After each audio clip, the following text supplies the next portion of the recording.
team, j'espère que vous allez bien et que vous avez passé un excellent début de semaine. On se retrouve forcément en milieu de semaine pour parler pronostics sportifs, 2 jours sans match. Clairement, ça fait du bien pour se ressourcer un petit peu, mais c'est la trêve internationale. On va commencer les matchs de préparation pour la Coupe du Monde 2022. L'Euro 2021 arrive maintenant dans quelques semaines.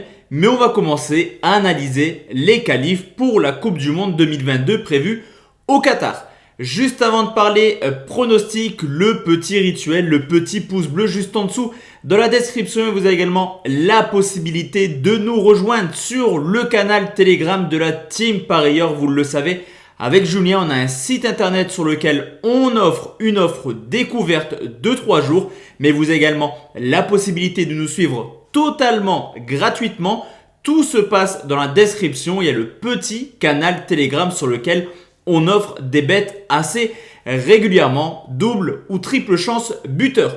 Juste avant de parler pronostic, on va quand même faire le bilan de ce qu'il s'est passé dimanche, car on avait proposé 6 pronostics et excellente journée, quasiment imperfecte. On valide tout simplement les 3 conseils qui étaient les 2 équipes marques entre West Ham et Arsenal. On valide le but de Luis Suarez, mais également un plus de 2,5 buts entre Venlo et Zwolle. Concernant les pronostics sécurisés, on a remis la banquerolle dans le vert. Excellent dimanche. On se fait rembourser la victoire de Lyon, remboursé si PSG s'impose. C'est ce qu'il s'est passé, 4-2 pour les Parisiens. Mais on valide tout de même la victoire du Milan AC à la Fiorentina, mais également la victoire de Valence contre Grenade, score final 2-1. Je vous l'ai dit, fin mars, on pose le bilan de ce mois et de cette nouvelle technique qui va sûrement arriver sur la Team Parieur en avril. Pour demain, la team, je vous l'ai dit, on va partir sur 3 pronostics, un pronostic conseil, mais également 2 pronos sécurisés. On va forcément parler de l'équipe de France et ça sera d'ailleurs le conseil. La France qui reçoit l'Ukraine, qualification pour la Coupe du Monde dans le groupe D, composé tout de même de la Bosnie, de la Finlande qui a fait une sensation pour se qualifier à l'Euro, mais également du Kazakhstan. Alors forcément, on va tout d'abord regarder la composition d'équipe probable et on peut tout simplement constater que l'équipe de France a quasiment son 11 type, avec le retour de Paul Pogba, Mbappé en forme, Griezmann également qui commence à marquer avec le Barça, mais également Giroud toujours aussi prolifique. L'équipe de France à domicile, ça reste à coup sûr une valeur sûre, on l'a vu sur les 15 dernières confrontations, il y a quand même 11 victoires, 3 nuls pour seulement une défaite justement contre les Finlandais. Au contraire de l'Ukraine qui sur les 12 dernières rencontres à l'extérieur, c'est seulement 2 petites victoires. De plus, des victoires contre le Luxembourg et la Lituanie. Et on peut également constater que sur les 5 dernières années, il n'y a eu aucun coup, aucun match référence pour les Ukrainiens à l'extérieur. L'état de forme de la France est plutôt cohérent. Il confirme clairement leur rôle de champion du monde. On les a vus se qualifier tranquillement pour l'Euro 2021, mais également terminer en tête de leur poule de Ligue des Nations devant les Portugais. 5 victoires, 1 nul, 0 défaite et ça reste à coup sûr une équipe à l'aise à domicile pour les qualifs de l'Euro. 4 victoires, 1 nul et tout de même 14 buts marqués. Du côté de l'Ukraine, là aussi qualifiée pour l'Euro, on a quand même eu une équipe qui a eu quand même quelques difficultés contre les grosses écuries. On l'a vu pour la Ligue des Nations, une équipe qui s'est inclinée à plusieurs reprises contre l'Espagne et l'Allemagne malgré beaucoup de cas de Covid, je vous l'accorde. Et pendant cette petite période, la France a laminé l'Ukraine sur le score de 7-1. Mais historiquement, on peut tout simplement constater que sur les 5 dernières confrontations, 4 victoires pour les Français, 4 fois par au moins 2 buts d'écart. La France voudra bien commencer son parcours pour les qualifs. La France s'impose par au moins 2 buts d'écart, c'est coté à 1,67. Deuxième pronostic, la team, on va aller en Turquie qui reçoit les Pays-Bas, clairement 2 candidats avec la Norvège pour se qualifier. On le sait, jouer en Turquie, c'est jamais évident. Cependant, sans public, on peut quand même constater une équipe qui a un peu plus de difficultés. 4 rencontres sans public, une seule victoire. Au contraire des Pays-Bas qui clairement actuellement reprennent des couleurs à l'extérieur et qui restent sur une excellente série de 7 matchs sans défaite.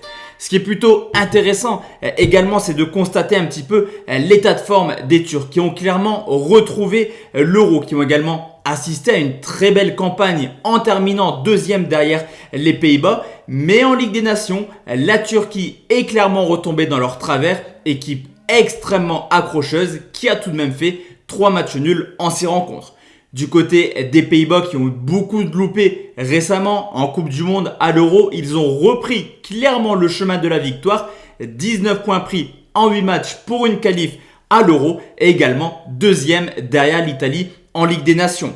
On peut également tout simplement constater que la dernière confrontation entre la Turquie et les Pays-Bas ont donné note à une large victoire des Turcs sur le score de 3-0. Mais je vous l'ai dit, sans public et au vu de l'état de forme des Pays-Bas, au mieux les Turcs prennent le point du match nul. Ce sera d'ailleurs mon pronostic sur cette rencontre. Match nul remboursé si les Pays-Bas s'imposent, c'est tout de même coté à 1,62. Et enfin la team, le dernier pronostic qu'on va également sécuriser avec une cote un petit peu plus faible, mais je pense réellement qu'au pire sur ce pronostic on se fait rembourser, on va aller en Serbie. C'est la Serbie qui reçoit l'Irlande. Les deux équipes vont sûrement se jouer la deuxième place car devant le Portugal me semble clairement intraitable avec Ronaldo, Fernandes et également Joao Félix. On a tout de même une équipe de la Serbie qui à domicile n'a jamais été une réelle valeur sûre. Il y a des victoires, il y a des matchs nuls, et il y a des défaites. Seulement 2 victoires en qualif pour l'Euro 2021, seulement une victoire en 3 rencontres au niveau de la Ligue des Nations à domicile.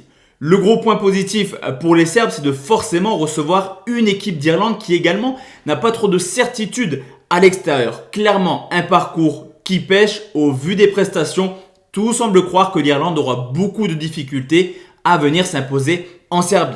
Au niveau de l'état de forme après une période extrêmement difficile où les Serbes ne se sont pas qualifiés pour l'Euro, on a vu un petit peu du mieux en Ligue des Nations, certes seulement 3e de son groupe, mais c'est surtout une équipe extrêmement accrocheuse qui sur les 10 dernières rencontres, malgré des résultats extrêmement moyens, a seulement perdu à 2 reprises.